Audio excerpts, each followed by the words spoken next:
Welcome to the Rising Entrepreneurs Podcast, where we feature top founders and entrepreneurs and their journey. Now, let's get started with the show. All right, welcome everyone. John Corcoran here. I am the co-host of this show. And if you are new to this show, you can check out the archives because we have a lot of great episodes with smart CEOs, founders, and entrepreneurs from a range of different companies and organizations. And I'm also the co-founder of Rise 25, where we help connect B2B business owners to their ideal prospects using done-for-you podcasts and content marketing, and also our new division, strategic gifting as well. And this episode is brought to you by EO San Francisco, which is the Bay Area chapter of the Entrepreneurs Organization, which is a global peer-to-peer network of more than 19,000 influential business owners across 200 chapters, 60 plus countries. And if you are the founder, co-founder, owner, or controlling shareholder of a company that generates over $1 million a year in revenues, and you want to connect with other like-minded, successful entrepreneurs, EO is for you. And if you want to learn more about what we do over at EO San Francisco, you can go to eonetwork.org/San Francisco. All right, my guest today is Chris Farkas, is the CEO and owner of emergencykits.com, formerly CEO and principal consultant at eAlchemy, is a seasoned leader, 25 years of experience in empowering supply chain teams with effective tools and processes. And, you know, he's got a background, a varied background, having been involved in entrepreneurship for many years now. And as we said earlier, in the corporate environment before that, working for various different startups around the Silicon Valley area in San Francisco. And, you know, Chris, I'm really excited to have you here today because you've got a varied, interesting background. And let's start with the fact that when you grew up, you said you likely had ADHD. You had some behavioral struggles, some social struggles. You moved as a kid and you moved into this new classroom where you had this disciplinarian, former nun teaching you, and a little bit of a harsh experience through that one that was a bit traumatic. And I moved in the middle of the school year before in 5th grade, and that is traumatizing in itself because it's a cultural shock. You got to make new friends, all that kind of stuff. Tell us this story about what it was like for you in this experience. Yeah, thanks for having me, John. Really excited to join you on your show. So I moved at about the age of 8 from Southern California up to Northern California mid-school year. The teacher that I had was a former nun, very strict, a little bit harsh, right? I almost certainly had ADHD. I had trouble staying in my seat, was yelled at constantly for that. Particular day in the middle of winter here in California, and I was feeling nauseous. And I had been yelled at so much about getting out of my seat that I was raising my hand, trying to get the teacher's attention, and it seemed like she was almost intentionally neglecting my urgency. And when I finally got her attention, she sort of harshly dismissed me to go use the restroom. And so I ran over to the coat rack, which also happened to be the place where everybody kept their lunches. And in the process of getting my coat, I threw up all over everyone's jackets and lunches. I think in some ways this story is like kind of endemic of my, or typifies my my elementary school experience. You know, I struggled academically. I wasn't a bad kid, but I struggled behaviorally just because of some of the ADHD stuff. And I struggled socially, quite honestly, throughout elementary school. It was a pretty tough adjustment moving up here. And I know you participated in Model UN, and kids would tease you for that involvement? Yeah, it's kind of a funny story. By the time I got to high school, things were a little bit different. My math teacher in junior high happened to be the JV football coach, and he recruited me to play football in high school. It turned out I was a pretty decent football player, but I also was really interested in stuff like Model UN. And so one day I was late to practice because I had gone to Model UN after school and was running out to make it to practice. And man, I got the ribbing of my life from some of my teammates and my coach for doing this, nerdy thing when most of us were, kind of your typical jock. Yeah, it's funny because I say the same thing about myself. I feel like I had one foot in the nerddom, which was I was on my school newspaper and eventually became editor of my high school newspaper, and even went to journalism camp, which is like band camp but nerdier. And then also did football too. So it's like you know, usually people fit into one of those silos, not both. Yeah, I was very much like that in high school. I was involved in, at the time, what was called peer counseling. I wasn't the best student, but I went to all the meetings with my nerdy friends for California Scholarship Federation and National Honor Society and things like that. And my little group of friends who had started out as like the total nerd group ended up being on student council, president, vice president, secretary. We ran the sort of gambit of the roles on student council, and we're putting on all the events and things like that by our senior year. You lost your father to cancer shortly after graduating from high school, only 6 months after he was diagnosed. And you've said that it Yeah. was the best and worst thing that happened to you. Yeah. I don't say that to a lot of people anymore because it kind of Well, weirds them out, I think. yeah, I could see that for sure. But I, you can also I see think I how, shared it with you yeah, because yeah. of the kind of connection that we have, and I think you understand the depth of that.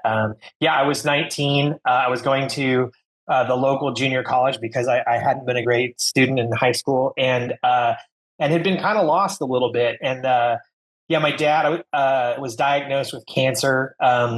He didn't tell us at the time that it was a pretty bad prognosis. And yeah, it took about 9 months for that to run its course. And yeah, it was the best thing and the worst thing that's ever happened to me. I lost my dad, and I didn't get to have this friendship that a lot of uh, uh, adults, a lot of kids get to have with their parents when they become adults. And probably one of the greatest sorrows of my life is to have missed out on that opportunity. But I also learned at a very young age that we can't really take anything for granted. And a lot of people in other types of circumstances, they get angry at, somebody gets murdered or whatever. I didn't have any person to blame. And it seemed like my dad's death had no purpose. And I kind of came to this realization that like his death could have purpose if I made something happen from it, something good to come from it. And I think it helped me to focus in school. And sort of simultaneously or shortly after that, I really found subject matter that I was really excited about, and that helped me to focus as well. But I think the two things coming together at the same time translated into me being this real from being this really lazy student to being supercharged in my studies and really thriving and finding my way. And there's certainly a part of your father that lives on in you. And he was actually an early computer science major. This was Yeah. before computers were what they are today. And that actually ended up being something you took a basic programming class, which ended up becoming a passion of yours. Yeah, I took a basic programming class in high school. Yeah, my dad was a computer science major when computer science was punch cards. And in high school, nobody really identified that as being a real strength of mine. I think people saw that I did well in the class and whatnot. It's actually a lesson that I take away from that is trying to pay attention to what my kids are good at and have a passion for, because I think those can oftentimes be the things that we turn into thriving in. So after graduating from college, I went to work at HP and I started sort of just hacking away at computers on my own. I had built my own computer in college, but when I say hacking, I mean software wise. I started using tools to streamline my desk. We had these very repetitive processes in a large corporation like that, and I started using computers to automate a lot of that. That skill eventually translated into me starting my first company, which was eAlchemy. So, and did HP recognize, oh, here's a young budding kid who's got skills around automation. Let's give him a promotion, or no? Well, I was really lucky. People did recognize, my capabilities, and I was given a bunch of special projects and things, and I was really thriving. Even amidst some layoffs and whatnot, I was protected, being recognized as somebody who had some real potential. But after about 2 years, when I applied for my first management position, HP was a very old school kind of place, and the expectation was that you were going to put in your time and earn your stripes. And I was sort of identified as being several years away from being management material. And so that's when I decided that I needed to sort of take my skills to greener pastures and went to work for Handspring, which was a company that was sort of born out of Palm. Yes, I want to ask about that because I was so crazy passionate about Palm Pilots and back in the day. I wanted one so crazy, and they were expensive for me at the time. They were probably $300-$400, which in today's day and age is probably like $1,000, right? They were pretty pricey, and you end up going working for Handspring, which created also a handheld device. What kind of technologies were on these devices back then? Yeah, before I get into that, I just got to pay homage to Jeff Hawkins and Donna Davinsky, who were the founders of Handspring, founders of Palm as well. Really fantastic people with tremendous character, and that affected me a great deal. Yeah, I mean, these were small handheld devices, right? I mean, Handspring actually invented maybe what was the very first handheld phone called the Visor. And it didn't end up taking off. iPhone obviously became the first very successful handheld PDA phone device. But Handspring, those of us who worked there are proud to have been involved in the creation of really what was probably the very first handheld phone and PDA together. That's pretty cool. And you end up going on to Gap, where you helped with kind of supply chain management and forecasting. Let's talk about what that was like, how you ended up. Yeah, that's what I got into at Hewlett Packard, and what I did at Handspring as well. So I sort of stumbled into this world of supply chain management, which it turns out most people don't even know. When I met my wife, she said, "You do what?" She didn't even know that was a job. But it involves a lot of data, right? And both forecasting what you expect to happen in the future, taking lots of information about what is happening or has happened, and trying to translate all of that into this succinctly, I'll say, what we call balancing supply and demand. Do you have enough stuff to sell to the people that want to buy it, right? At the right time. The goal is to goal is to have just the right amount, not too much, not too little, and and to have it at the right time. And oftentimes compile the different pieces together to build the thing that you're selling to the person. That's right. And at Gap, one of the new sort of twists for me in that was this notion of seasonality, right? Like a bathing suit nobody really wants to buy a bathing suit in January, right? And so there's a lot that goes into not just forecasting sales, but actually being able to manipulate sales through price reductions and things like that. And this all came into the work that I was involved in. Yeah. So you do this for a couple of years, and then eventually you found eAlchemy. I might be skipping over a couple of different experiences here as well, but tell me about this transition, this leap into entrepreneurship, and how that started. Yeah, I had always known that I wanted to have my own thing. In fact, when I was HP, I convened this small little council of people who I had a lot of respect for at the time. And we met a couple of times for dinner and drinks to talk about potential passion projects, things that we could all work on together. But it took me another 10 or 12 years before I decided to strike out on my own. I was leaving a small electronics company and had this idea maybe I would go out on my own again. And I kind of spread the word out amongst my past colleagues. And I was really lucky. I had an opportunity for a project that was going to keep me busy full time, or just about full time, for 6 months. And round about the same time, I had a job opportunity. And my wife and I had to make the decision about whether or not I was going to take this job opportunity or whether I was going to try to strike out on my own. And ultimately, the calculus was, here's this opportunity of 6 months of runway. If I'm not going to do it now, I'm never going to do it.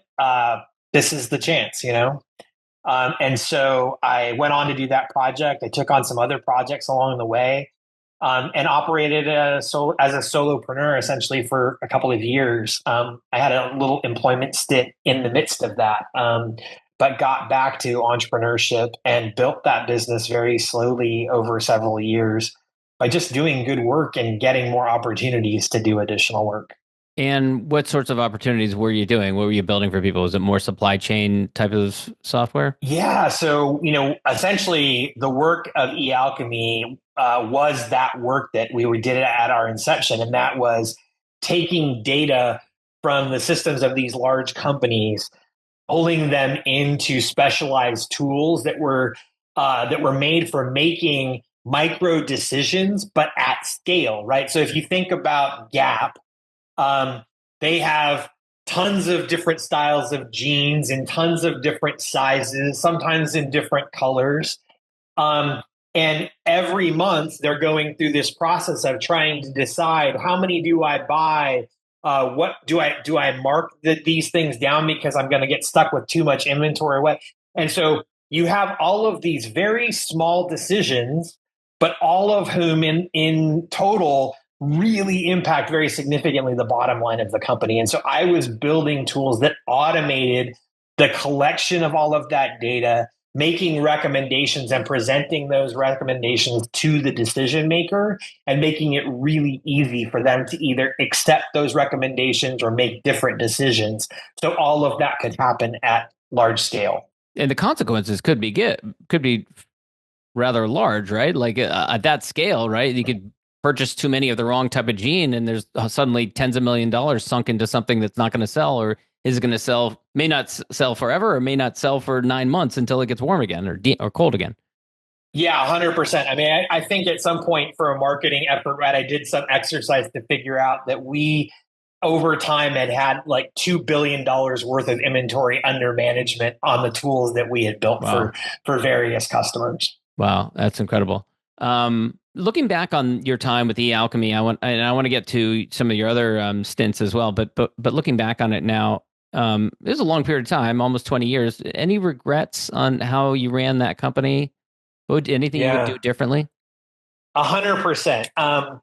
One of the best things about my approach in the early years was that I'm very much an opportunist, and so I was really open to chasing down different opportunities that came my way, and that was a great recipe for success in the early years.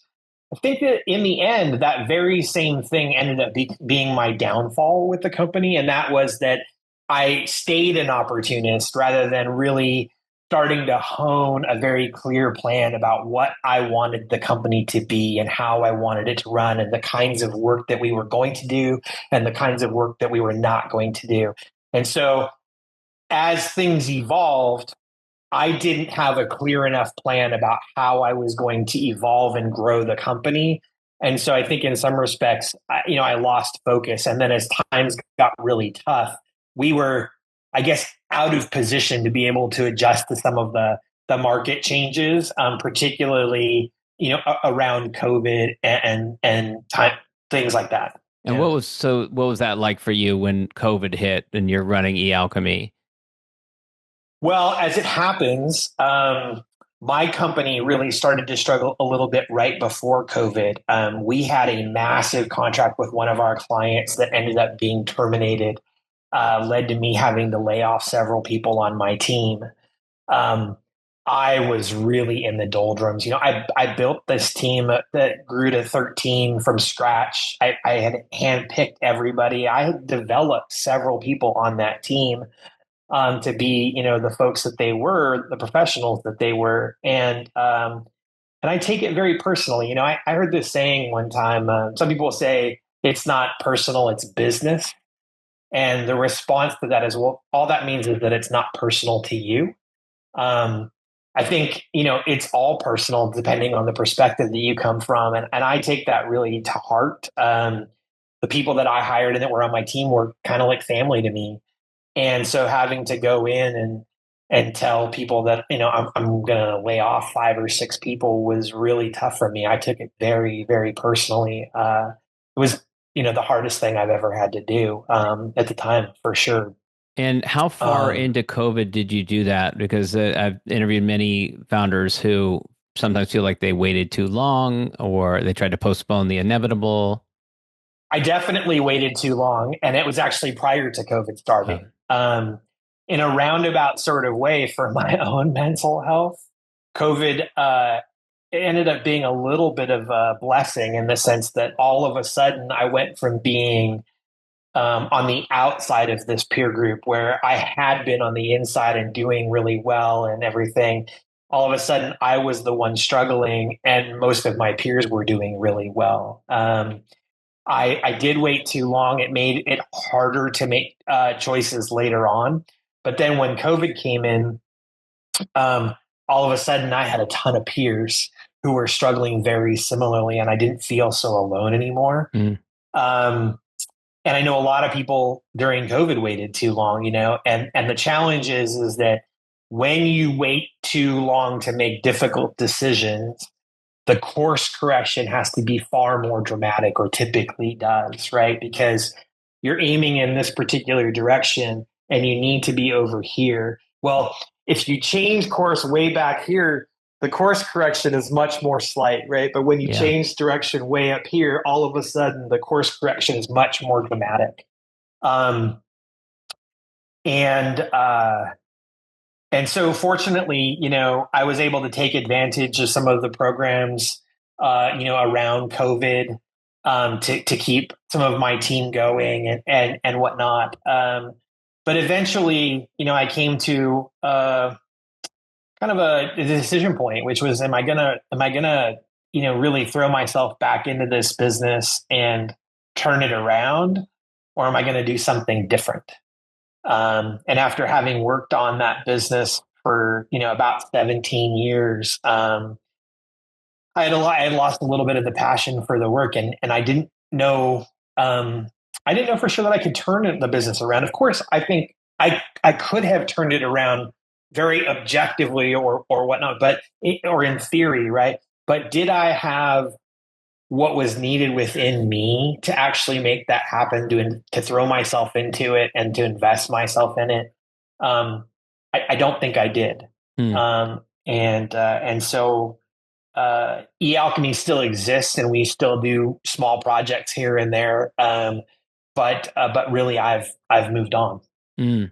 I want to take a step back because there's another story, this company Brixmark that you were involved in. This was a number of years earlier, but I'm a bit fascinated by people who have a skill set like you. In this case, you had a software development company. And so you have this ability to develop things and you're doing it for clients, and you see, maybe see some success that they experience. And so a lot of times the temptation is, well, we should just build these things for ourselves. And so you got involved in this project, but you say in retrospect that it was a hard lesson on market fit. So talk about the lessons from that experience. Two big lessons from that experience. Lesson number one is I had partnered in that business with somebody who had deep experience in the wine industry.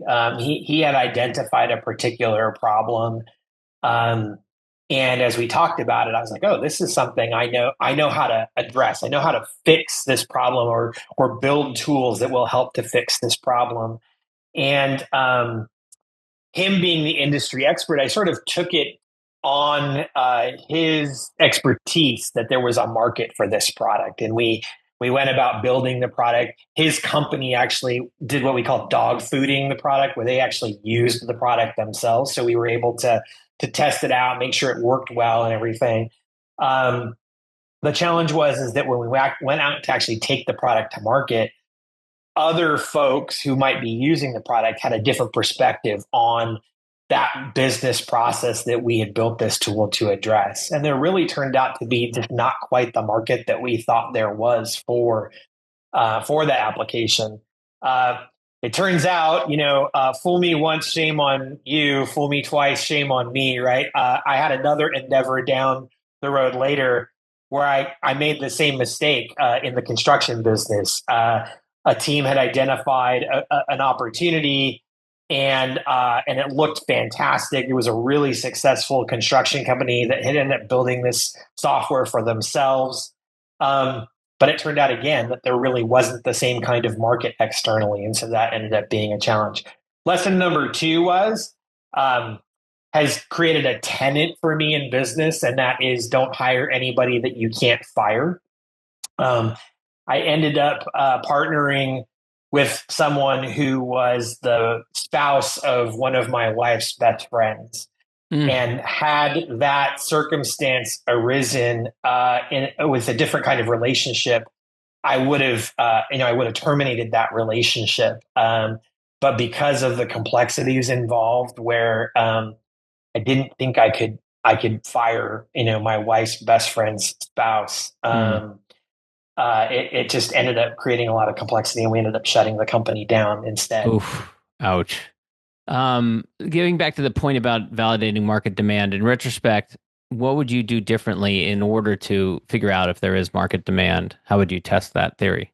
I used my partner's experience as a proxy for the thing that you would typically do. If you read just about any startup book, what they talk about is doing customer development, right? You go out and you talk to there you go, Lean Startup by Eric Ries. Yeah, classic. Right. So Eric talks a lot about customer development in that book, I believe. And the whole notion is, before you build a dang thing, you go out and talk to all the people who would be potential customers and talk to them about the problems that they have and how they think about those problems and what they're looking for in terms of the solution for those problems. And when you build a product, you build the product that they want, right? Not the product that you think they need, but the product that they want.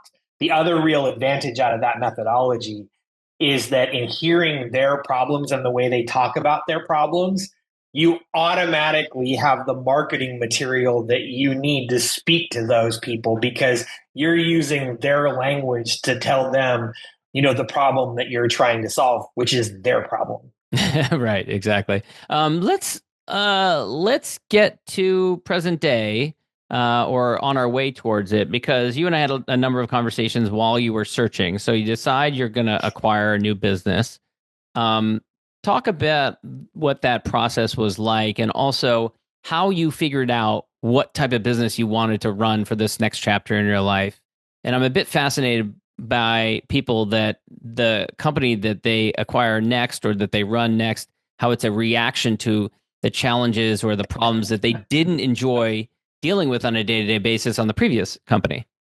Yeah, I think that's 100% true. So when I decided that I was going to, walk away from eAlchemy, I had always known that, in my opinion, if you can run a business, buying another business, an existing business, is dollar for dollar the best investment that you can possibly make anywhere. It's better than the stock market. Of course, the most important tenet of that is, like, can you run a business, right? So experienced entrepreneurs generally know that they can do that already. And so I wanted to do this. I had been thinking about doing it before I decided to walk away from eAlchemy. When eAlchemy was actually very successful, I did a little bit of looking. There's lots of different websites that you can go, like Biz Buy Sell, to look at businesses for sale. But there's a fair amount of intricacies involved in the process, and so I wanted to accelerate my learning. There's a guy named Walker Diebold who wrote a book called Buy Then Build. I think I have it behind me here. He's been on a guest on the show. I might have it behind me. Yeah. Yeah, Walker is a great guy, super friendly. He actually started sort of like an incubator or an accelerator for people who want to buy a business. It's called the Acquisition Lab. And I decided, after vetting a couple of different opportunities, that was the program that I wanted to go through. It's a fairly short 6 to 8 week program. And I learned lots. And one of the things that I learned was how to market myself, right, as a potential buyer. Because when you start to look at businesses, it's kind of like when you're looking for a job. When you start out, in looking for a job, you're marketing yourself to the company. But at some point, it turns a little bit where the company is marketing themselves to you, right? Buying a business is somewhat similar. You're out there looking at companies and they're marketing to potential buyers. They're trying to convince you that there's a good opportunity there. But then when you reach out to the brokers, you actually have to persuade the broker that you're somebody serious, somebody that they should be taking seriously, right? And so you really have to have yourself polished up pretty well to be able to position. Part of the exercise of going through the Acquisition Lab is figuring out what kind of business you want to buy. in a lot of different industries, you do this thing called, you define the box, right? And that is lots of different characteristics that you determine are important qualities. What's inside the box? What's outside the box? I knew for me, one of the most important things is that whatever business I bought, I wanted it to be something that I felt good about putting my name on. I didn't want to be selling something or be in a business that was a little bit sketchy or untoward. And so that's my number one qualifier. My number two qualifier. Wait, let me ask: was there some opportunity that came across your desk that? I think there are lots of opportunities out there where I think the businesses are a little bit shisty, I guess I'll say. Nothing in particular you can share? Well, I'll give you maybe not one that's shisty, right? But still fits the bill of, is it one that fits me and my personality, right? There was a business that was kind of built around female menstruation products, right? Seemed like a great product opportunity. Yeah. Was it something that I wanted to do and that I felt like I would be the best face of that kind of product? Yeah, probably really, not. Right? So It wasn't a great fit in that regard. There probably was some other businesses that I would consider to be a little shady or whatnot, but I can't think of anything off the top of my head. Okay. So, but you end up acquiring, first of all, did you get close with any other acquisitions that you really wanted? Yeah, it's funny. So being the opportunist that I am, right, I was open to a lot of different things. I had certain characteristics that were required, certain size, certain profitability. I live in Sonoma County, and so I wanted something that was going to be relatively close. A food company came up that was really close to me. I'm 5-minute drive from my house, on the way to my kids' school. Yeah. Had been in the area for a while and seemed like it could be a fun opportunity. My wife and I love to cook. We love to eat. Seemed like we could travel and check out food in different places and use that as you're sold. Expense, right? Yeah. In the end, it didn't work out. I thought it was going to work out. It fell apart on Christmas Eve, 2023, I guess. So it was a big disappointment, and it was a letdown. It took me a little while to bounce back from, to get back on the horse and start looking again aggressively. Why did that one fall apart? We just couldn't get to terms. That particular business had a high customer concentration. They sold into supermarket chains, and there was one chain in particular that represented, I think, almost 40% of their business. Typically, when you have that kind of customer concentration, you build some stuff into the terms of the agreement to ensure that if that customer leaves for one reason or another, that your exposure is somewhat limited. The owners just couldn't quite get around, or their heads around that term and the way it would be structured, and we just couldn't get to an agreement, unfortunately. Yeah. And in retrospect, are you glad that didn't come to fruition? I am. Or you are. I am. Why? I think it would have been a more challenging business in many respects. I actually don't know where that business is today. I haven't gone back to check in on it. Funny enough, the broker contacted me. I think it was 2 weeks before the close of my eventual close, and had reached out, and I told him that I was in the middle of this transaction, and he said, "Oh, okay, I'll get back to you." And I never heard from him, so I have a feeling he was reaching out to see if I might still be interested. Yeah. But I am glad that I missed out on that opportunity. So you end up acquiring emergencykits.com, which, first of all, I'll talk about what you do, and then we'll talk about the business model behind it, the types of customers you sell to. Yeah, so we sell emergency preparedness kits. Pretty straightforward, that you would expect. You might buy, and then Costco sells some of these. Different businesses sell emergency kits, but the idea here is essentially, right, FEMA tells U.S. citizens that almost no matter what happens, within 72 hours of an event, they will be on site to support communities, right? So most emergency kits are built around this notion of we all have to be able to stand on our own 2 feet for 72 hours until FEMA arrives. And so our emergency kits, many of them come in backpacks or duffel bags. Some of them come in like 5-gallon drums, but essentially they have food, water, ponchos, those aluminum sort of space blankets, right, to help you keep people warm.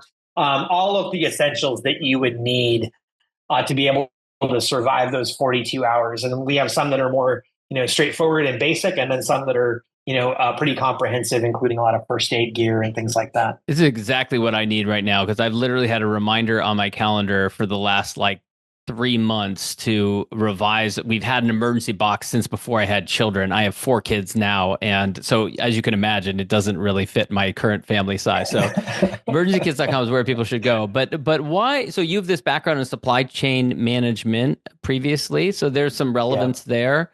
So talk about what you saw in terms of the challenges and the opportunities, and why this company, why did you want to acquire it? Yeah, man, there's so many different components to that. The first thing is that one of the key characteristics that put a business in my box is that it had a simple and straightforward business model, right? And e-commerce oftentimes is the gold standard for that, right? Somebody comes to your website, they put something in their cart, and they check out, right? And it doesn't get a whole lot more simple than that. And as it turns out, because our products are relatively simple, the business overall is fairly simple. I can explain it to somebody in 30 seconds what we do, right? Mm-hmm. That wasn't the case with eAlchemy. One of the other things that I love about emergencykits.com that is so different from eAlchemy. In our best year at eAlchemy, we might have 30 sales opportunities. We did projects that ranged in size from $20,000 to a few $100,000, right? We were building custom software for teams. And so if we had a really good year, we might have 30 calls, where people are wanting to talk to us about potential projects. When you have 30 opportunities, it doesn't leave a lot of room for experimentation and data collection and whatever. And I am a data geek, right? I love numbers. I love being able to tease out stories from data. That's why one of the reasons that I got into the work that I did. One of the great things about emergencykits.com is we have so many opportunities that we get the opportunity to experiment, to test, right? To A/B test. If we change the color of a button on our website, what does that do? Does it increase sales? Does it decrease sales, right? We actually, in February, previously had never offered free shipping. The founder had found it kind of complicated. We have some products that are really heavy. We sell water, for instance, right? Low cost, high cost to ship, very complicated from a free shipping standpoint. Also, very different in price to ship to Florida versus to ship to LA, which is 30 miles from our office, or not even that really. And so I did a lot of analysis and figured out, how can we offer free shipping for our customers? What's the right way to do it? And so we started that process in February. It was an experiment. Originally, we were like, hey, we'll run this through Valentine's Day and we'll see how it goes. And then it was going fairly well. Okay, we're going to extend it to the end of February and see if we can collect some more data. And actually, at the end of February, I made the decision to go ahead and continue that indefinitely. So for right now, we're offering free shipping on most of our products, not everything. Yeah. So I love that aspect of being able to experiment and test and really figure out what's the right way to do things. And have you just create a massive list of all these different things you're going to test? Because this can take a lot of time running all these different tests. You don't want to run out and do them all at once. Yes. In some cases, I believe that it was just the right thing to do, and I did it without testing. So as an example, the founder of the company had not enabled Apple Pay on the website, or Apple Pay, Android Pay, PayPal. So that was literally the very first thing I did when I bought the company very first new thing that I did when I bought the company was to turn on those payment methodologies.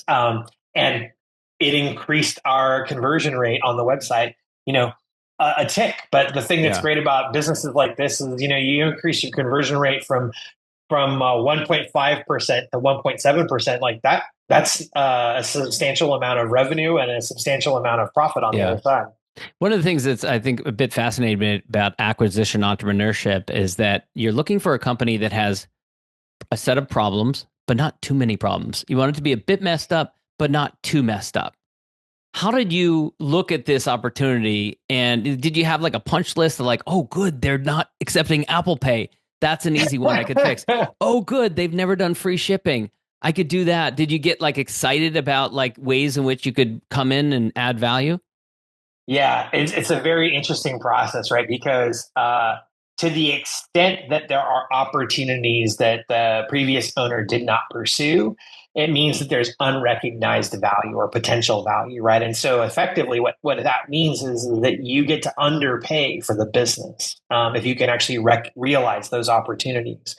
So as I went through the evaluation process, several times I bumped up against things, right? And the interesting sort of arc of that process is you bump into this thing that you find and it's scary at first, right? Oh my gosh, no, like, they're not doing this thing. or a better example in our case was like traffic was on the decline a little bit, right?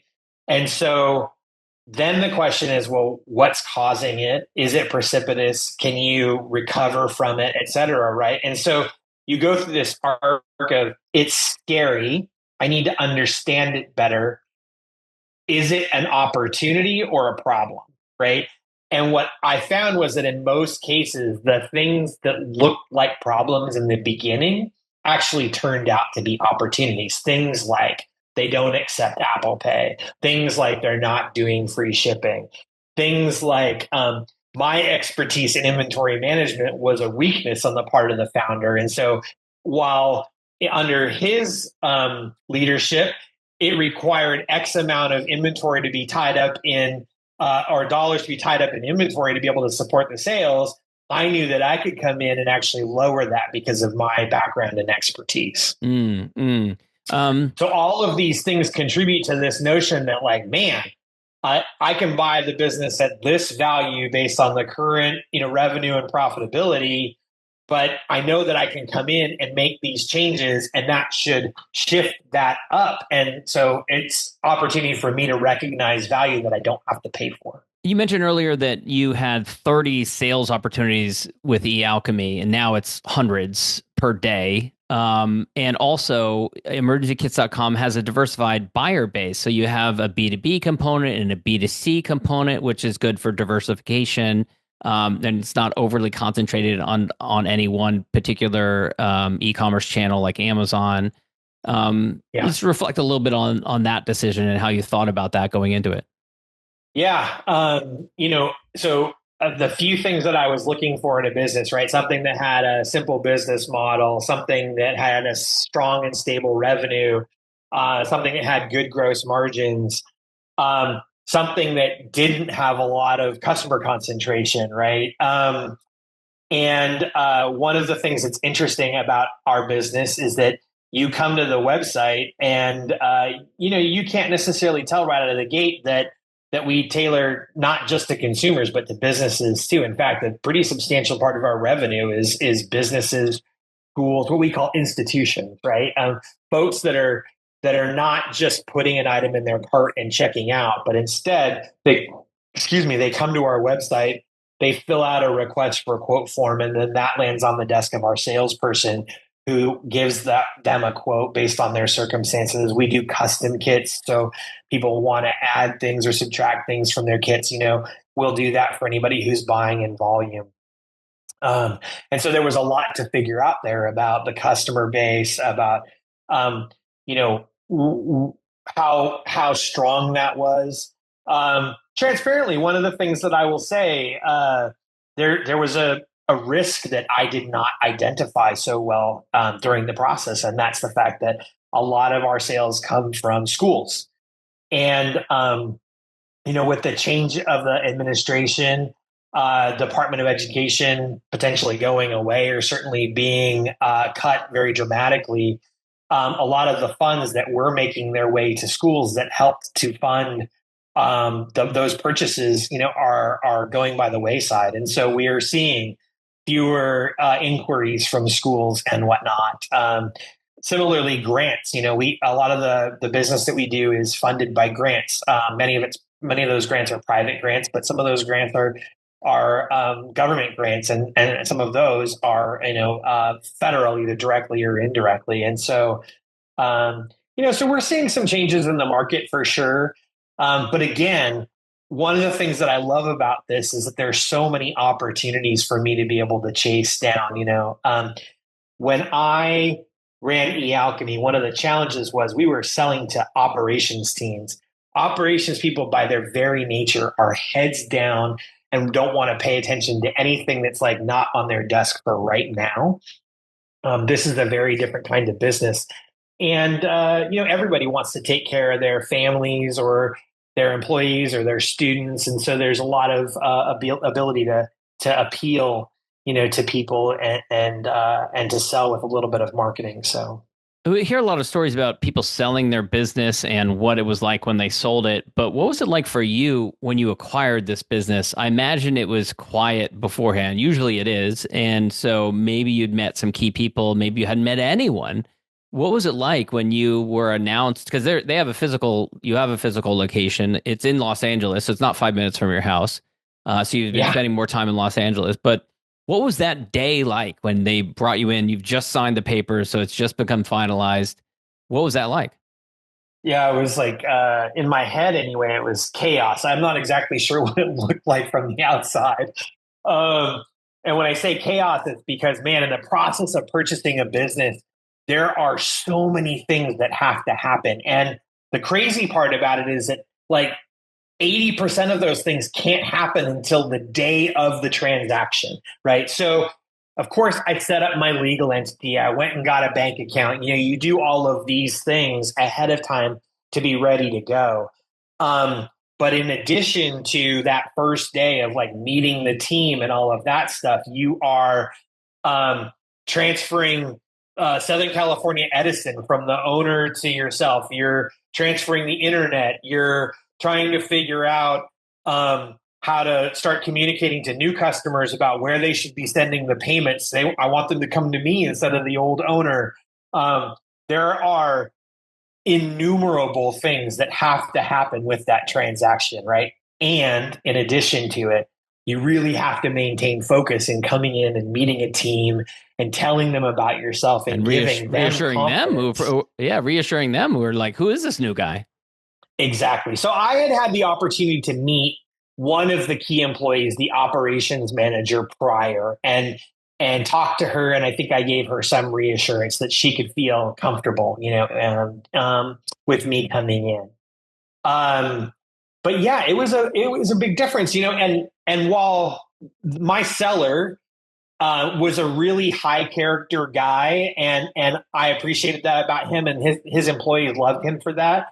We're still different in our styles and everything, right? And so it was different for me to come in and to talk to people and to introduce myself. And I think the other thing I will say about it is when you found a company like I did, like you did, the company takes on a lot of your character, right? Like you build it up over time. If you want to change something about the character of that company, it's like steering a ship. It doesn't happen overnight. And one of the things that I was mindful of is, hey, I got this fresh start, right?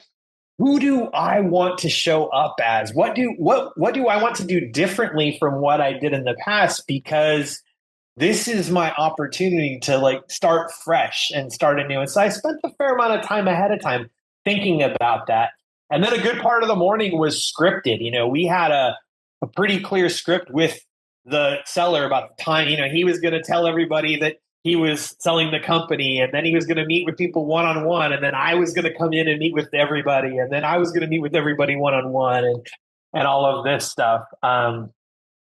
It was an interesting experience for sure, and it still is. Still working through that process, but we've only one person has left the company, and it was they were going back to school. It had nothing to do with anything to do with the business. Everybody else is still at the company, and I really appreciate all the people on the team. We've promoted one person, that was great, and we just hired a new person. I've also brought somebody in from eAlchemy to help out with some stuff who's, a trusted team member. I'll say on the whole, it was a really fantastic experience. My seller was really phenomenal in the transition. He was very involved, hung in there for quite a while. We actually stretched the transition out longer than planned. He's still very available to me when I have questions and stuff like that.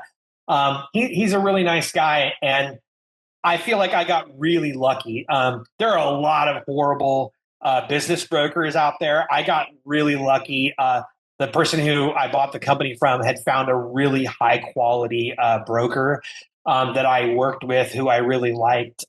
Did you have a broker on your side, or just the one broker? No, it's fairly typical that there isn't a sell side broker. It's a little bit different from real estate in that respect. I did have, I hired an attorney to help out with contracts and things like that. I worked with a bank for the loan. We did an SBA loan to purchase the business. But different people will tell you different things. I think as a general rule, it's better practice to not have a buy side broker. You'll pay points for that, and I'm not sure that they necessarily add a lot of value. My wife and I just got finished binge watching Ted Lasso. And when you were describing changing the culture, I pictured Ted Lasso walking into the new locker room of this British football team that he takes over as coach, and he puts the sign that says "Believe," this yellow sign over the doorway. It's slightly crooked. Did you do anything like that? Anything like kind of intentional, where you came in and you said, "I'm going to kind of put my foot down and say that this is what we stand I'm for"? Certainly no Ted Lasso. No, I mean that I'm putting you a bit on the spot to come up with something as iconic as that, right? But I think what I would say is I still really brought my heart-centered leadership. Like, that's like who I am. Like, at my core, I care about people. And so, I came in and I was really, really transparent. The first thing I tell people is like, hey, look, nobody's going anywhere. Like, I want y'all to feel good and comfortable that I'm not making any big changes, right? You all are staying here. I care about my team. I want to be a good boss. I really believe that as an employer, and different entrepreneurs have really different philosophies about this stuff. In most employment situations, there's a real information disparity, right? As the owner, I have a ton of information about what I'm doing and what I'm planning to do and everything. And sure, I don't want to create anxiety, so I don't give line of sight to everything that I'm thinking about or planning on doing, right?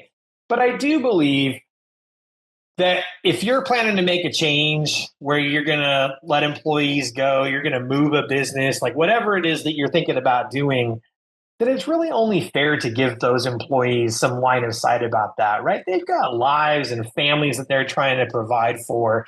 And I don't feel like it's right to keep that information back and then just drop it on them, the day of or a week before. I guess maybe if you're going to offer some kind of real incentives or compensation to shelter them from some of the implications of those decisions.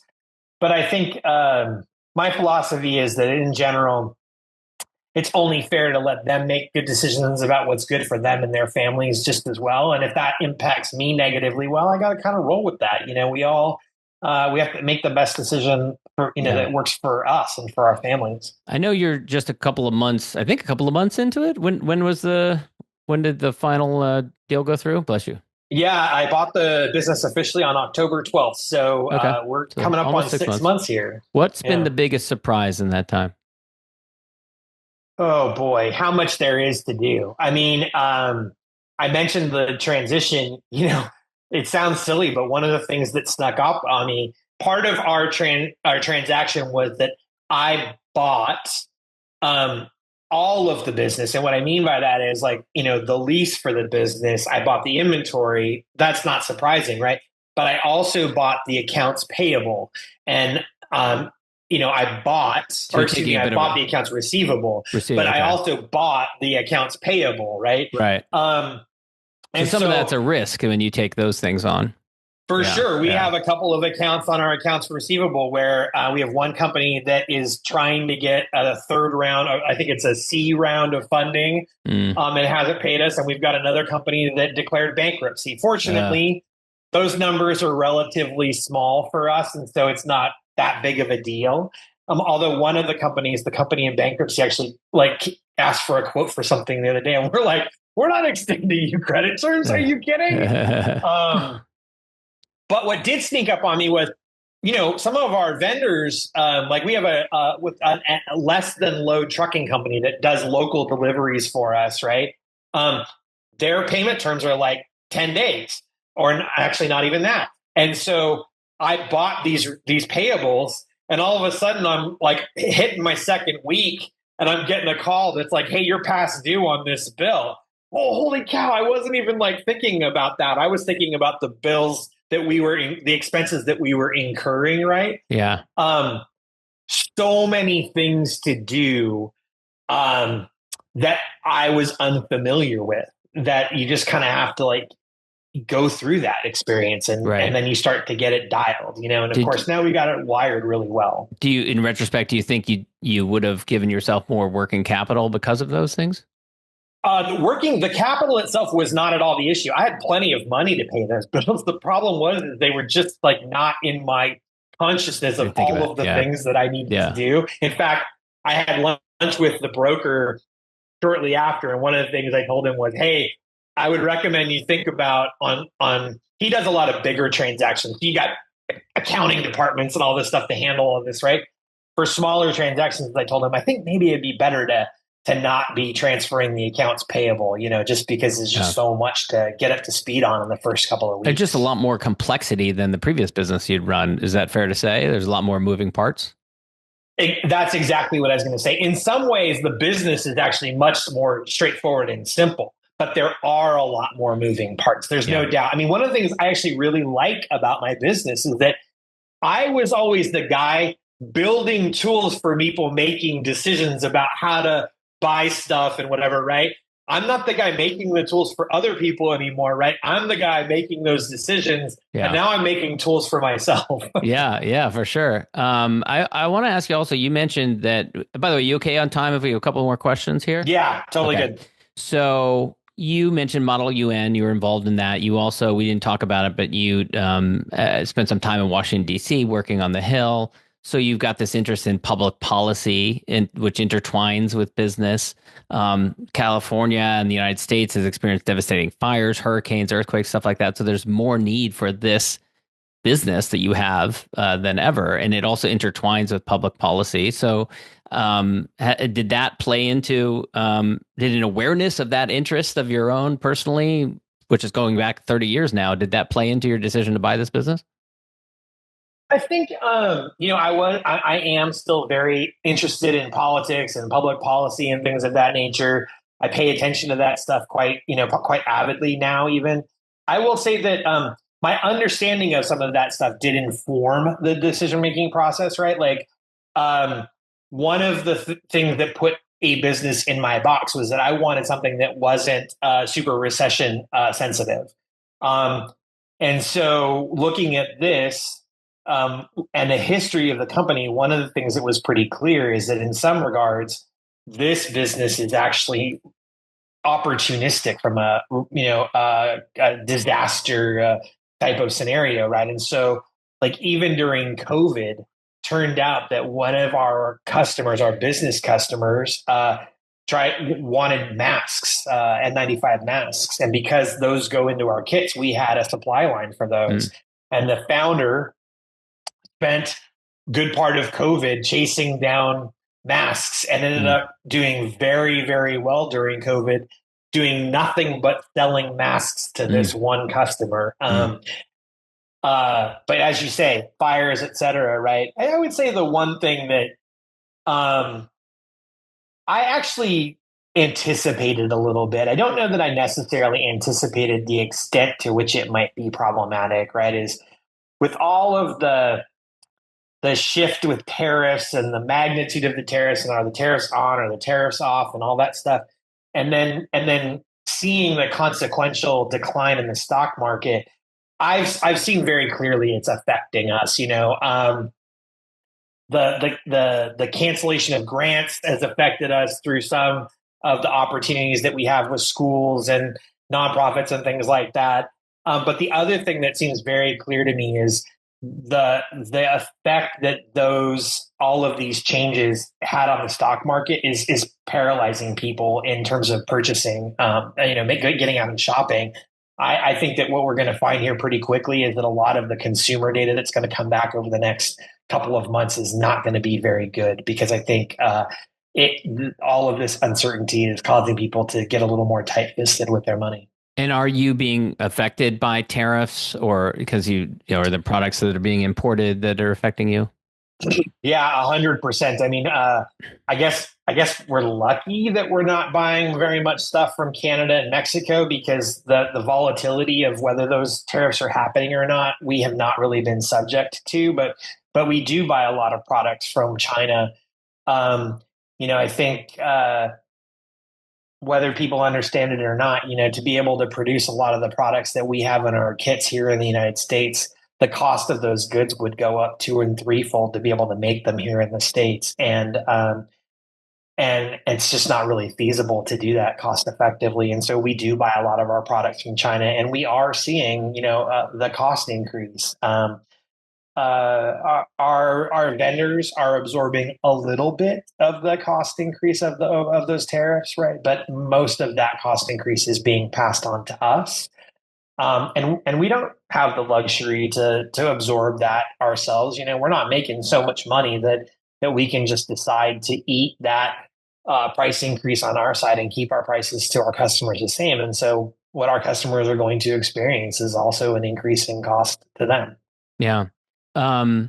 You acquired the business about 6 months ago in October 2024. January 7th of 2025, the LA fires happened. You're located in LA. Did that affect the business? And also, have you noticed in the time that you own the business that natural disasters lead to a spike in business for you?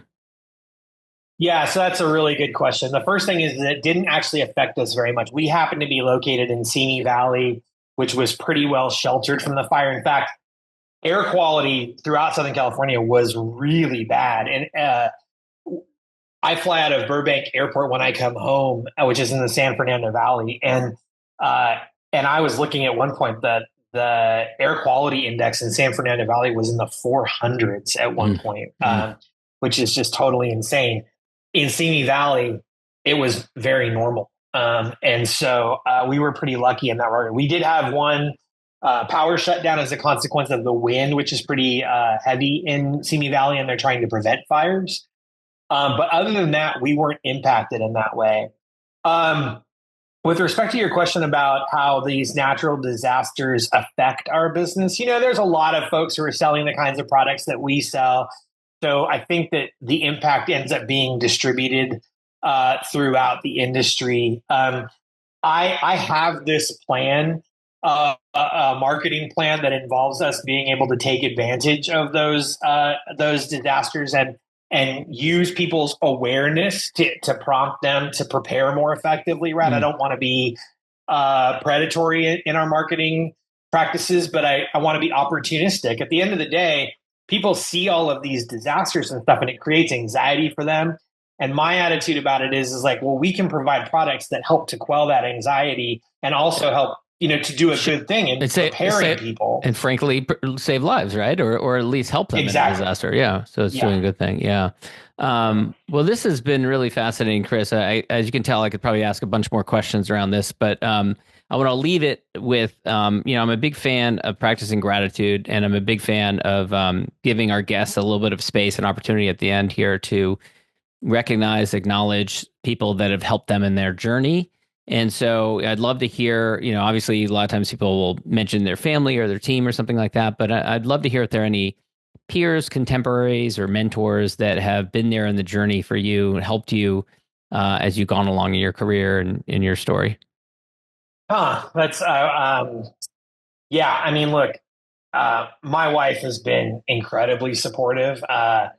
She is not the kind of person that weathers storms easily. The tumult of being an entrepreneur is something that I absorb pretty well.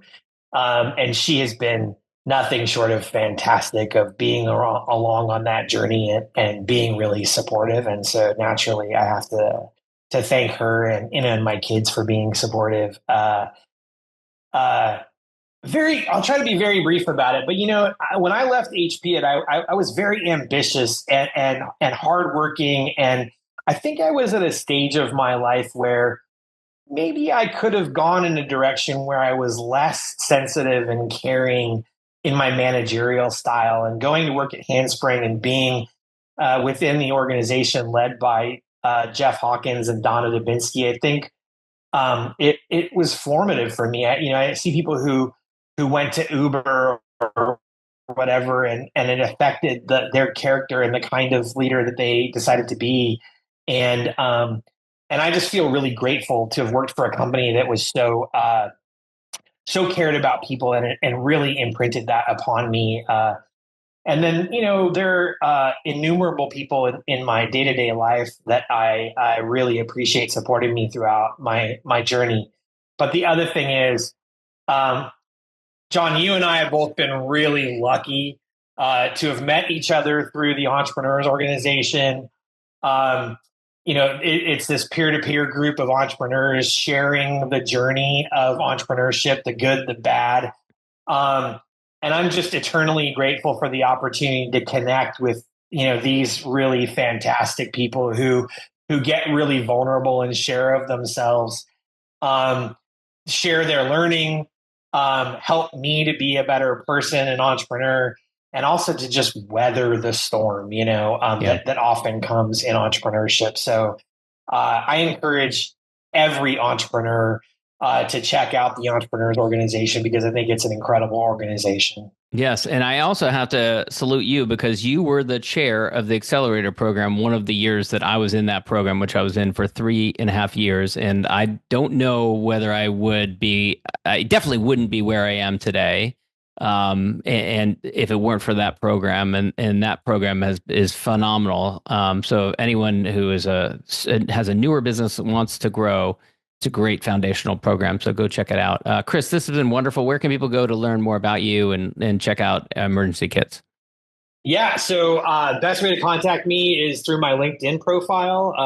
I am, /in/Chris Farkas, I believe.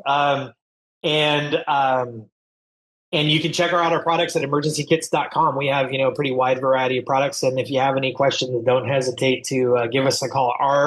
Our phone number is on our website. And if you call that number, you will reach a real live person. Oh, excellent. Wow. All right, Chris, thanks so much. Thank you, John.